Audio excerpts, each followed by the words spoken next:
nelayan di perairan Kabupaten Tanjung Jabung Timur diminta waspada gelombang tinggi.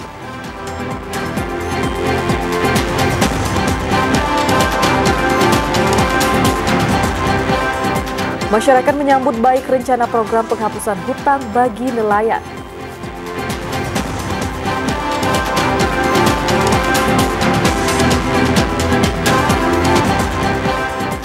Perum Bulog cabang Bungo Tebo siap membeli gabah dan beras petani lokal sesuai HPP pemerintah.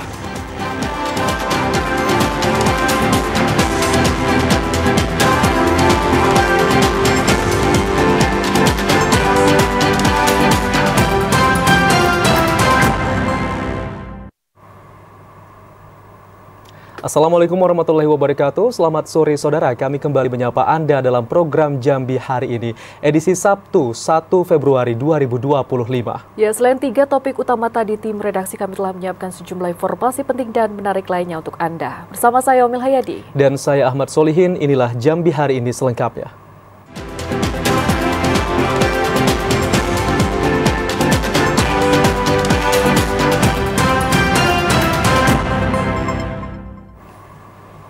Saudara, intensitas hujan ringan hingga sedang masih terjadi di Kabupaten Tanjung Jabung Timur dalam beberapa hari ke depan. Gelombang tinggi mencapai 1,5 meter harus diwaspadai nelayan karena masuk dalam kategori berbahaya. Peningkatan curah hujan berpotensi menimbulkan bencana hidrometeorologi basah di Kabupaten Tanjung Jabung Timur. Adapun bencana ini mencakup bencana banjir hingga puting beliung, terutama di wilayah pesisir. Kepala Pelaksana BPBD Tanjung Jabung Timur, Helmi Agustinus mengatakan, kondisi cuaca di pesisir saat ini bersifat fluktuasi dalam beberapa hari ke depan. Berdasarkan informasi BMKG, tinggi gelombang laut di perairan Berhala dan ambang luar Kabupaten Tanjung Jabung Timur mencapai 1 hingga 1,5 meter. Gelombang laut yang cukup tinggi tersebut masuk kategori membahayakan bagi nelayan jika melaut, serta diperburuk dengan angin kencang yang kecepatannya mencapai 10 hingga 15 knot. Berdasarkan hasil laporan tim reaksi cepat BPBD Tanjung Jabung Timur, kebanyakan nelayan yang hanya memiliki kapal pompong berkekuatan 1 hingga 3 gross tonnage atau GT lebih memilih melaut ke pinggiran. Hal ini karena kapal mereka rawan digulung gelombang ketika pasang saat mendekati ambang batas. Untuk terakhir memang kondisi gelombang itu masih kisaran paling tinggi itu 1 meter sampai 1,5 meter yang di lapangan. Dan ini juga kami akan berkoordinasi setingginya kondisi tersebut akan mungkin bisa berfluktuasi, tapi saat ini ketinggian itu masih diangkat tingginya adalah 1,5 meter.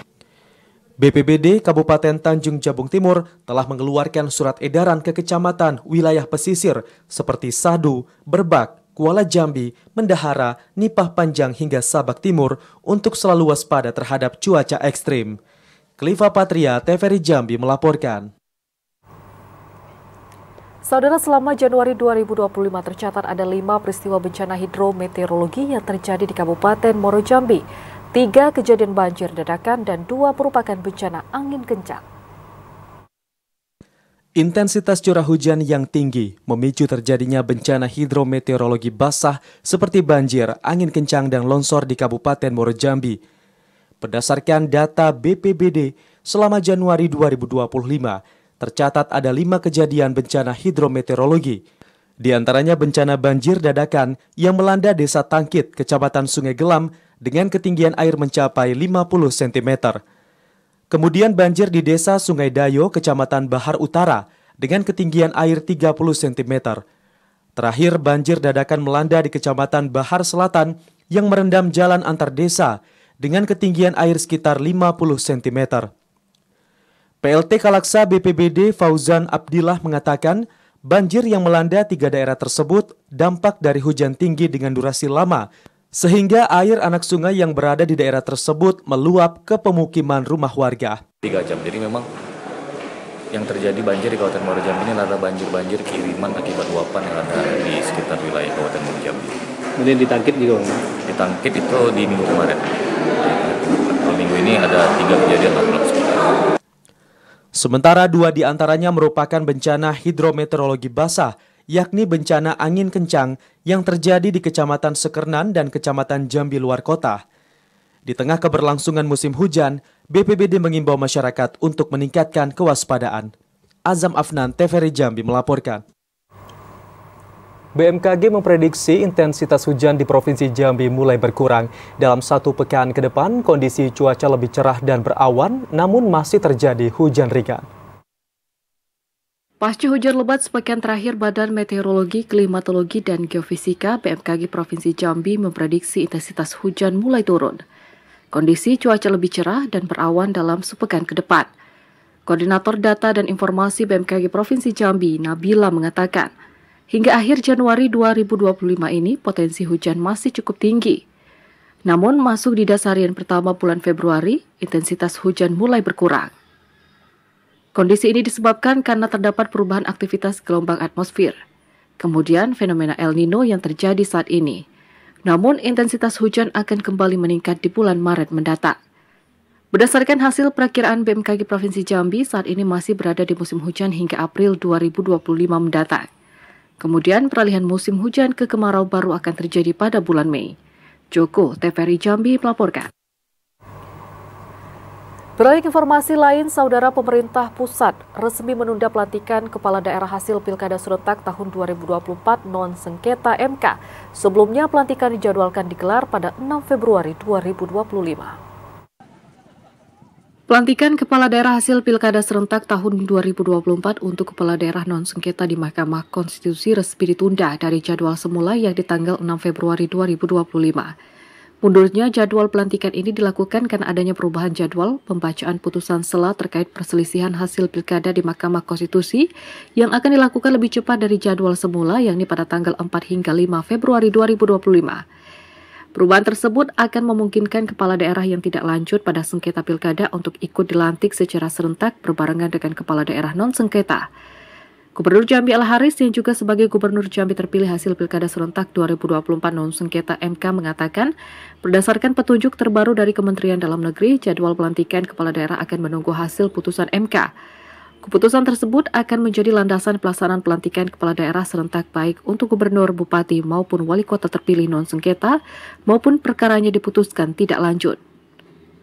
Sementara untuk kepala daerah yang perkaranya masih lanjut akan diputuskan setelah seluruh rangkaian persidangan perselisihan hasil Pilkada di MK selesai. Informasi karena ada tanggal 4 itu ada putusan Mahkamah Konstitusi yang menunjukkan bahwa ada perkara yang lanjut ke tahapan berikutnya, ada yang dibatalkan, ada yang ditolak.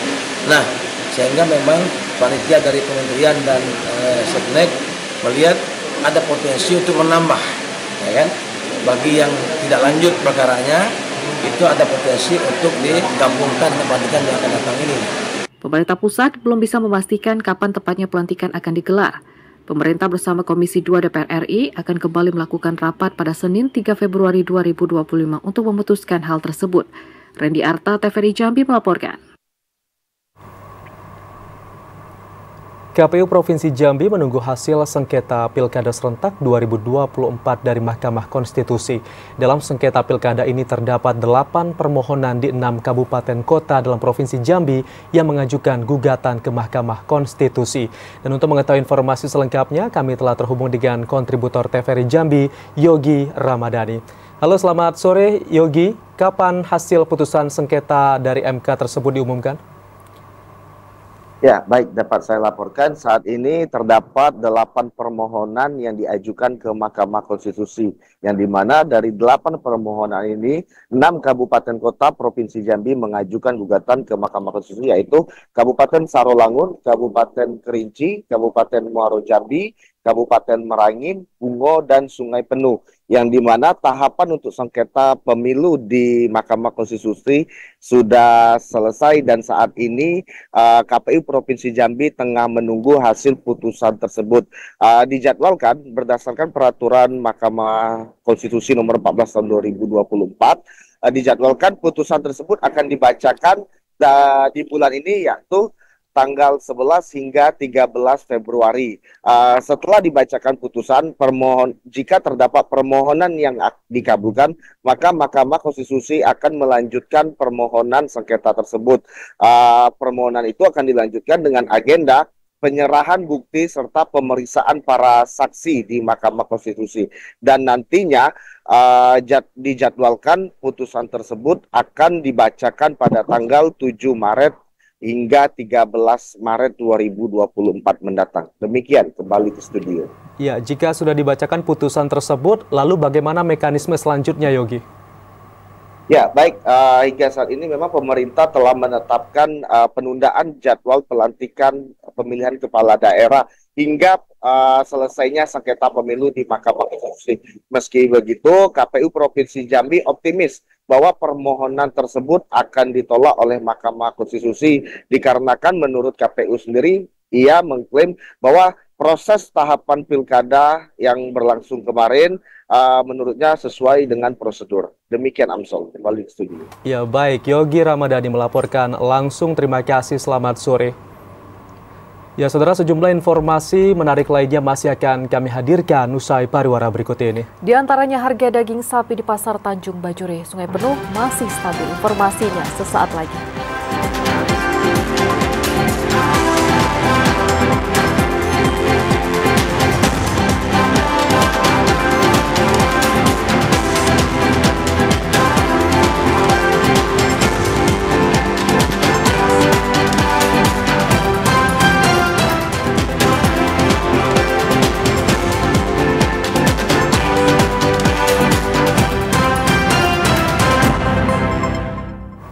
Anda kembali bergabung bersama kami di Jambi hari ini. Saudara, program penghapusan hutang bagi nelayan disambut positif oleh masyarakat Kabupaten Tanjung Jabung Timur. Hanya saja pemerintah kabupaten masih menunggu petunjuk teknis dan juklak resmi. Rencana Presiden Prabowo Subianto yang akan melunasi hutang para nelayan sangat disambut baik masyarakat Kabupaten Tanjung Jabung Timur. Namun pemerintah harus memprioritaskan nelayan kecil untuk bisa melunasi hutang-hutangnya. Kepala Dinas Perikanan Kabupaten Tanjung Jabung Timur, Henry, mengatakan hingga saat ini belum ada informasi formal perihal program tersebut. Kemungkinan program penghapusan utang tersebut tidak melalui Dinas Perikanan, melainkan perbankan. Jumlah nelayan yang ada di Kabupaten Tanjung Jabung Timur dan telah terdata di Dinas Perikanan mencapai 5.250 orang. Selama ini nelayan sangat kesulitan mengakses dana permodalan usaha, apalagi para nelayan dengan catatan pinjaman di perbankan sebelumnya. Banyak yang sifatnya sangat administratif dan tentu saja tidak bisa dipenuhi. Nelayan yang selama ini rata-rata adalah dengan modal padat karya, banyak sekali menyerap tenaga kerja dan banyak yang terlibat dalam usaha transaksinya dari praproduksi maupun pasca produksi. Terkait penghapusan hutang itu kita belum ada dapat informasi seperti apa, karena juga sampai saat ini kita belum tahu itu regulasinya seperti apa. Terus kalaupun nanti sudah ada regulasi, tentu mekanismenya ada. Jadi sampai saat ini kita belum dapat informasi itu. Henry berharap program Astacita dari Presiden Prabowo Subianto bisa diterapkan segera mungkin hingga di lingkungan Kabupaten Tanjung Jabung Timur. Jika juklak dan jukni sudah keluar, maka pihak Dinas Perikanan akan kembali mendata para nelayan untuk sinkronisasi. Kliva Patria, TVRI Jambi melaporkan. Sementara itu, saudara, program penghapusan hutang bagi nelayan, petani, dan UMKM masih menunggu arahan pemerintah pusat. Program Astacita Presiden Prabowo Subianto tersebut diharapkan dapat mensejahterakan masyarakat. Untuk mengetahui informasi selengkapnya, kita telah terhubung dengan kontributor TVRI Jambi yang ada di Kabupaten Tanjung Jabung Timur, Kliva Patria. Selamat sore, Kliva. Ya, selamat sore. Kliva, sejauh mana persiapan dari pemerintah Kabupaten Tanjung Jabung Timur sendiri terkait dengan rencana penghapusan program hutang untuk nelayan tersebut? Silakan, Kliva. Ya, dapat kami sampaikan bahwa beberapa waktu yang lalu Presiden Prabowo Subianto telah mendatangani peraturan pemerintah nomor 47 tahun 2024 tentang penghapusan piutang macan bagi para pelaku UMKM, nelayan, dan petani. Adanya program Astacita Presiden Prabowo Subianto ini sangat disambut positif bagi publik Kabupaten Tanjung Jabung Timur, terkhususnya 3 lini sektor tersebut. Berdasarkan dari hasil kami di lapangan bersama Dinas Perikanan bahwa terdapat 5.250 nelayan yang terdata di Dinas Perikanan tersebut. Namun dari ribuan data nelayan ini, pihak Dinas Perikanan masih belum bisa memastikan apakah hutang piutang yang mereka lakukan itu akankah bisa dibayarkan melalui Dinas Perikanan atau langsung ke bank. Selanjutnya di tingkat sektor UMKM, bahwasanya dari Dinas Koperasi dan UMKM Kabupaten Tanjung Jabung Timur, mereka mencatat ada sebanyak 15.557 usaha mikro, menengah, dan kecil yang tercatat mulai dari 15.422 mikro, 113 kecil, dan 22 menengah. Selanjutnya di sektor pertanian, Dinas Pertanian dan Hortikultura Kabupaten Tanjung Jabung Timur juga mencatat setidaknya ada 6.000 lebih petani yang masuk ke dalam database Dinas Pertanian tersebut. Untuk penjelasan dari 3 dinas tersebut, mereka masih menunggu petunjuk pelaksana dan petunjuk teknis mengenai penghapusan hutang piutang tersebut. Demikian. Ya, lalu bagaimana dengan respon publik sendiri, Kliva, di Kabupaten Tanjung Jabung Timur terkait dengan program tersebut? Ya, respon yang mereka sampaikan kepada kami ketika waktu berada di lapangan bersama 3 dinas tersebut, mereka sangat menyambut positif bahwasanya adanya program yang mensejahterakan masyarakat tersebut.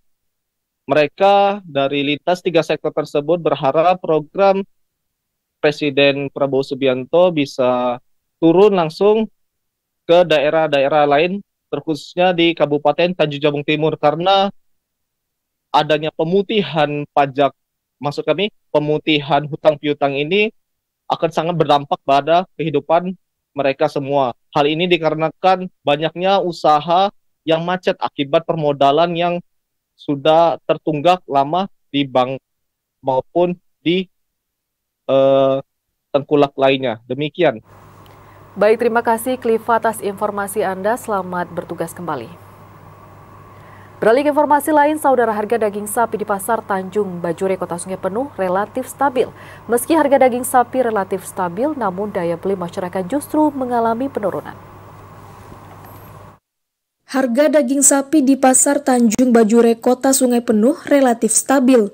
Hingga saat ini daging sapi dijual dengan harga Rp140.000 per kilogram. Salah seorang pedagang, Heri, mengatakan, meski saat ini harga daging sapi relatif stabil, namun untuk daya beli masyarakat mengalami penurunan.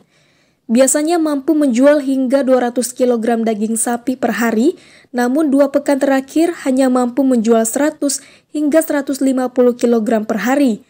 Untuk ketersediaan daging sapi dipasok oleh para peternak di Kota Sungai Penuh dan Kabupaten Kerinci serta dari daerah Lampung. Untuk harga daging berapa saja, Pak? 140. Itu per kilo, Pak, ya? Per kilo. Kalau kondisi saat ini harga daging naik atau seperti apa? Normal lah. Normal. 140. Kalau jual beli kita sehari berapa kilo habisnya?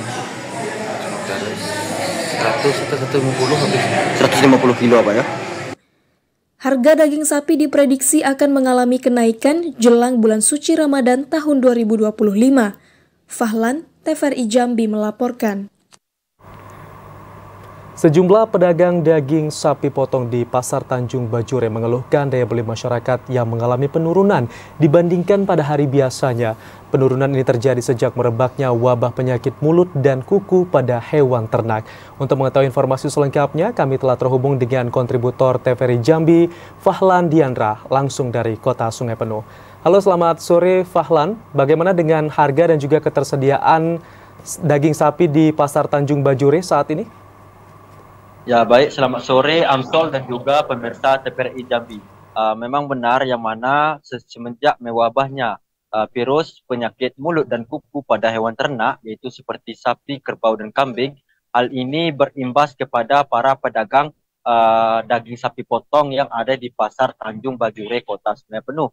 Yang mana daya beli masyarakat sejak 2 pekan terakhir mengalami penurunan dibandingkan pada hari biasanya.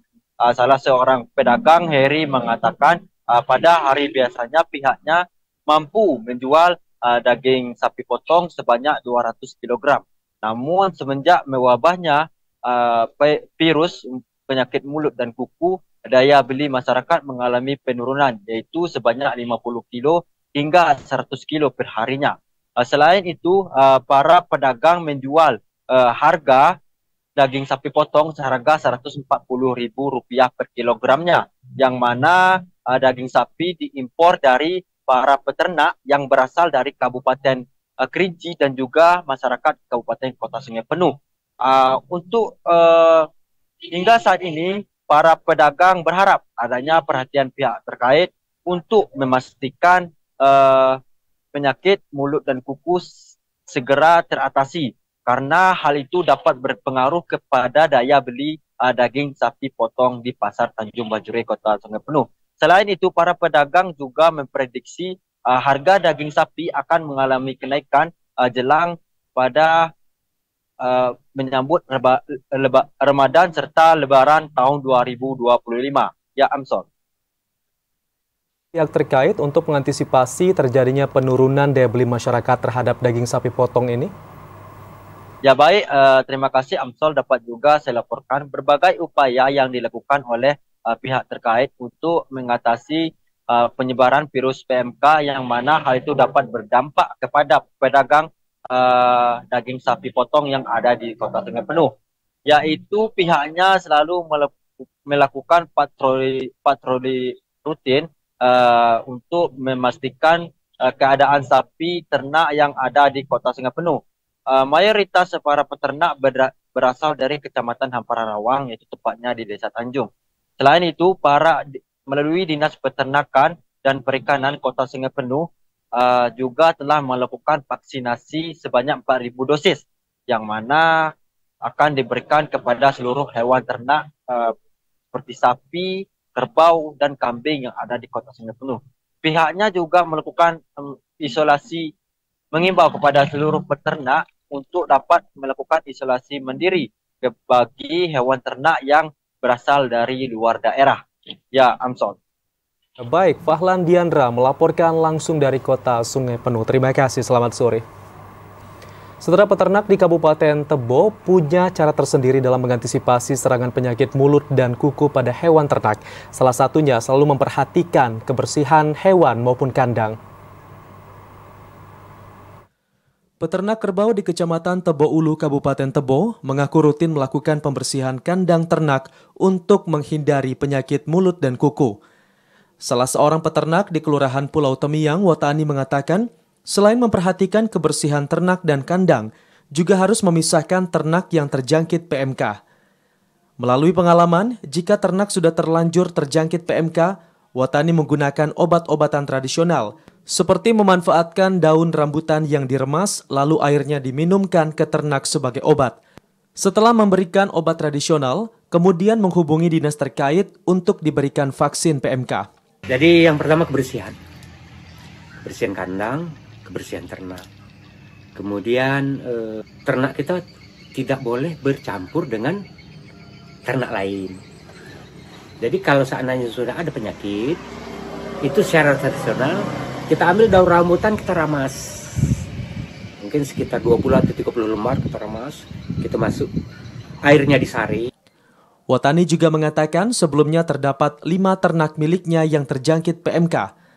Berdasarkan pengalaman tersebut, kini Watani lebih aktif untuk melakukan antisipasi pencegahan agar ternaknya tidak kembali terjangkit PMK.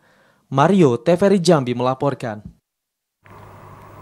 Usai jeda, kami akan kembali dengan sejumlah informasi penting dan menarik lainnya. Di antaranya Gubernur Jambi pimpin gotong royong membersihkan kawasan Gentala Arash.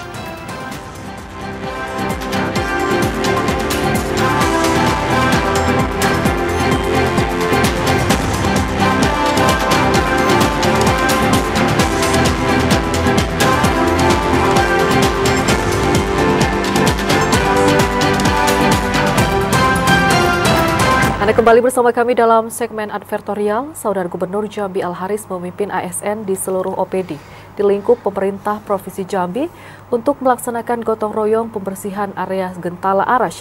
Agenda rutin tersebut dilakukan untuk mengajak OPD maupun masyarakat menjaga dan juga merawat aset-aset wisata daerah. Melanjutkan agenda gotong royong mingguan yang telah ditetapkan pemerintah Provinsi Jambi untuk tahun 2025, Gubernur Jambi Al-Haris memimpin aparatur sipil negara di seluruh organisasi perangkat daerah pemerintah Provinsi Jambi untuk melakukan bersih-bersih di area Gentala Arash. Gubernur Al-Haris mengatakan kegiatan ini dilakukan dalam upaya untuk meningkatkan kualitas kebersihan aset wisata milik Pemprov agar dapat memberikan dampak positif bagi daerah. Membangun kesadaran bersama dalam merawat dan menjaga kebersihan seluruh fasilitas wisata yang sudah dibangun pemerintah menjadi tujuan utama dilakukannya kegiatan gotong royong yang melibatkan ASN di seluruh OPD. Al-Haris menekankan pemerintah Provinsi Jambi tengah berupaya untuk meningkatkan geliat sektor pariwisata daerah agar mampu menarik minat wisatawan, memaksimalkan potensi pariwisata melalui aset-aset ikonik daerah ini. Ditargetkan mampu memberikan peluang ekonomi bagi masyarakat. Hari ini pusat gotong royong kita itu di wilayah Gentala Arash. Ya, Gentala Arashi. Nah, kita ingin semua aset destinasi yang ada di Jambi ini mulai kita benahi sama-sama.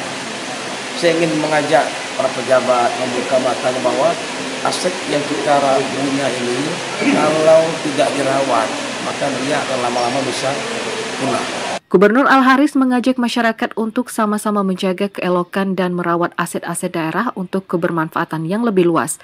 Randy Arta, TVRI Jambi melaporkan. Saudara, petani padi di Penyengat Olak, Muaro Jambi tidak menjual gabah ke tengkulak karena sedikitnya hasil panen. Informasi selengkapnya akan kami hadirkan usai jeda pariwara berikut. Saudara, tetaplah bersama kami.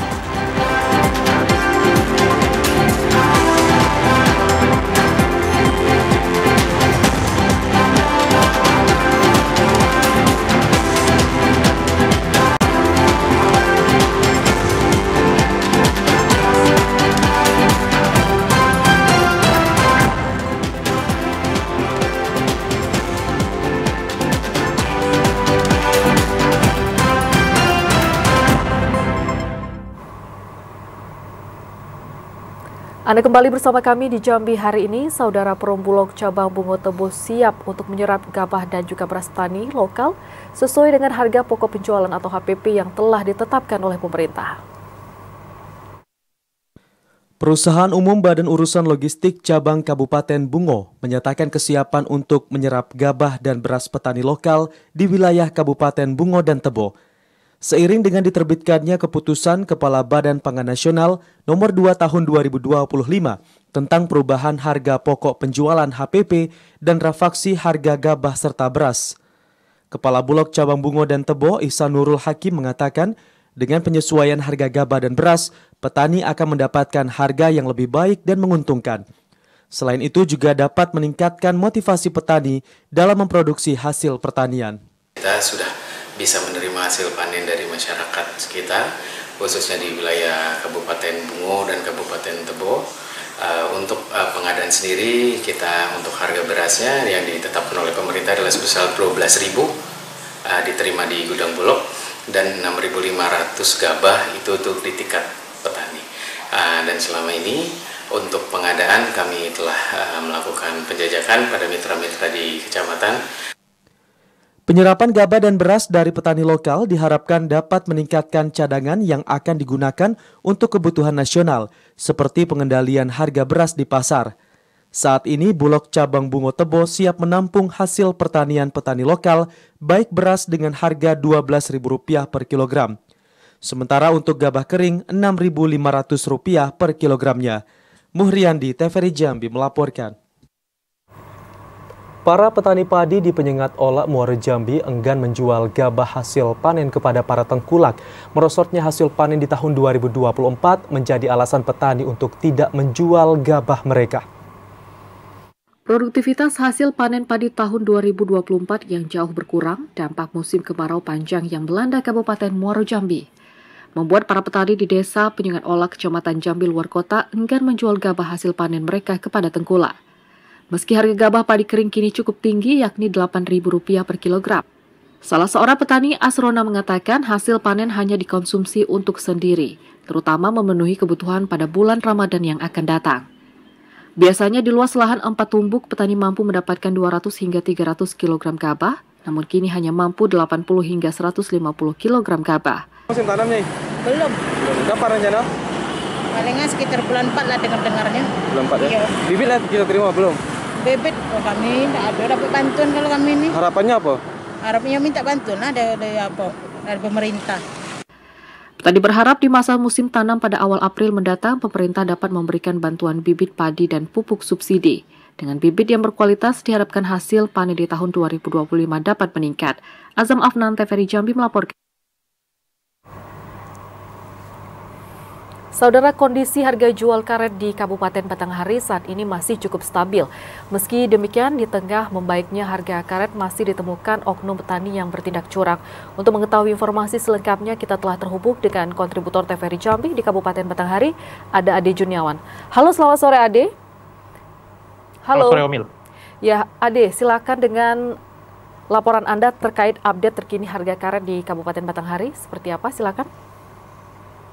Ya, baik Omil dan saudara TVRI Jambi, untuk kondisi harga karet di Kabupaten Batanghari ini terpantau cukup stabil, di mana dari sejak 2 bulan lalu kondisi harga karet sudah berada di atas 10.000 atau tepatnya 12.000 per kilogramnya, di mana kondisi ini penjualan yang diterima di pihak pengepul sendiri untuk harga karet ini masih rata-rata kisaran harga tersebut.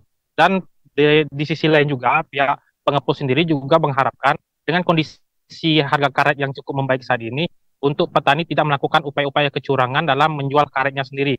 Dikarenakan sampai saat ini masih banyak oknum petani yang melakukan atau menjual karetnya dengan kondisi kualitas yang kurang baik atau dalam kondisi basah, sehingga ini dapat berdampak terhadap kondisi karet atau kualitas karet yang dijual. Selain itu juga pihak pengepul sendiri mensiasati sebelum melakukan penjualan atau penimbangan, pihak pengepul ingin melakukan pengecekan terlebih dahulu, di mana untuk membuktikan bahwa kualitas karet sendiri benar-benar dalam kondisi baik dan dengan harga jual yang layak di atas 12.000 atau 13.000. Dan untuk saat ini pihak dengan kondisi harga karet yang cukup stabil atau membaik ini berdampak positif juga terhadap petani sendiri, di mana sejauh ini harga jual beli karet dari pihak petani ke pengepul yang awalnya dalam kondisi belum harga stabil, yakni di kisaran 500 kg, namun kini sudah mencapai 1 ton dengan kondisi yang harga yang cukup tinggi ini. Dan untuk diharapkan juga pihak pengepul menginginkan nantinya kualitas dari karet sendiri dapat terus ditingkatkan oleh petani, salah satunya yakni dengan meningkatkan kadar kering terhadap karet, dikarenakan ini cukup berdampak untuk nantinya penjualan dari karet sendiri. Omil. Ya, lalu apa saja yang menjadi keluhan petani ataupun juga pengepul, Ade, terkait dengan hasil produksi karet tersebut? Ya, kalau untuk keluhan dari pihak petani sendiri sejauh ini, meski di kondisi harga yang relatif stabil ini, banyak yang dikeluhkan petani, salah satunya terhadap kondisi cuaca, di mana dengan kondisi cuaca yang beberapa hari ini sering terjadi hujan, dapat mengakibatkan produksi atau produktivitas karet sendiri menurun, sehingga mereka tidak dapat melakukan aktivitas atau panen terhadap karet sendiri. Dan kondisi ini pun yang akhirnya membuat produksi atau penjualan karet di pihak petani ke pengepul pun menurun. Dan diharapkan petani juga berharap ke depan kondisi cuaca dapat cerah atau tidak terjadi hujan, sehingga aktivitas jual beli karet bisa lebih aktif lagi, sehingga mereka pun dapat lebih maksimal dalam memproduksi atau mengolah karet dan dapat meningkatkan perekonomian petani sendiri maupun pengepul hingga ke depannya nantinya. Seperti itu, Omil. Atas informasi yang Anda berikan, selamat sore dan selamat bertugas kembali. Beralih ke informasi lain, saudara, 8 orang pelaku peti di Kabupaten Merangin berhasil ditangkap beberapa waktu lalu dan sedang dalam tahap penyidikan. Masyarakat diimbau untuk melaporkan aktivitas ilegal ini dan keamanan para pelapor akan dijamin oleh pihak kepolisian.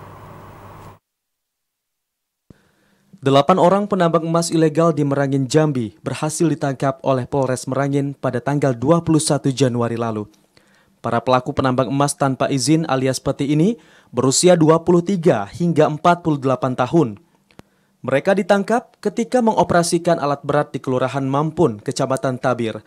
Kasubdit Penmas Bidang Humas Polda Jambi, Kompol M. Amin Nasution menyampaikan, para pelaku peti tersebut masih ditahan dan dalam tahap penyidikan.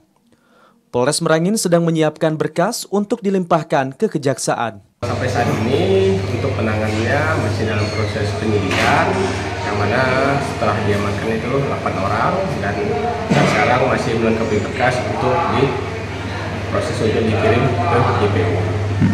Dan himbauan kita juga kepada masyarakat jangan lagi melakukan aktivitas ilegal di wilayah Polda Jambi. Kepolisian mengimbau masyarakat untuk melaporkan aktivitas peti disertai dengan alat bukti dan memberitahukan siapa saja para pelaku yang terlibat. Keamanan para pelapor akan dijamin kepolisian. Sobar Al-Fahri, TVRI Jambi melaporkan. Akibat memotong jalur, satu unit kendaraan truk batubara menabrak pengendara sepeda motor di Jalan Lintas Muara Bulian Jambi pada Jumat malam. Akibat kejadian ini, pengendara roda 2 mengalami luka berat. Musibah kecelakaan lalu lintas yang melibatkan truk angkutan batubara kembali terjadi di ruas Jalan Lintas Sumatera, tepatnya di Simpang BBC Muara Bulian, Kabupaten Batanghari, Jumat malam. Dari rilis resmi yang dikeluarkan Satuan Lalu Lintas Polres Batanghari, kejadian berawal saat truk batubara melintas dan berbelok di persimpangan BBC dengan memotong jalur bundaran atau tidak mengikuti arah jalan. Naas di jalur lain dari Jambi menuju Muara Bulian, muncul pengendara roda 2, hingga kecelakaan pun tidak dapat dihindarkan. Akibat tabrakan itu, pengendara roda 2 menderita luka berat dan dibawa ke rumah sakit terdekat. Sementara sopir angkutan batubara telah diamankan pihak kepolisian setempat. Dari hasil pemeriksaan, kedua pengendara tersebut tidak mengantongi kelengkapan surat berkendara dan saat ini masih dalam penanganan pihak Satlantas Polres Batanghari. Ade Juniawan, TVRI Jambi melaporkan. Informasi tadi sekaligus menutup perjumpaan kita di Jambi hari ini. Terima kasih atas perhatian dan kebersamaan Anda, dan akhirnya saya Ahmad Solihin. Dan saya Omil Hayadi bersama kerabat kerja yang bertugas pamit undur diri. Wassalamualaikum warahmatullahi wabarakatuh dan sampai jumpa.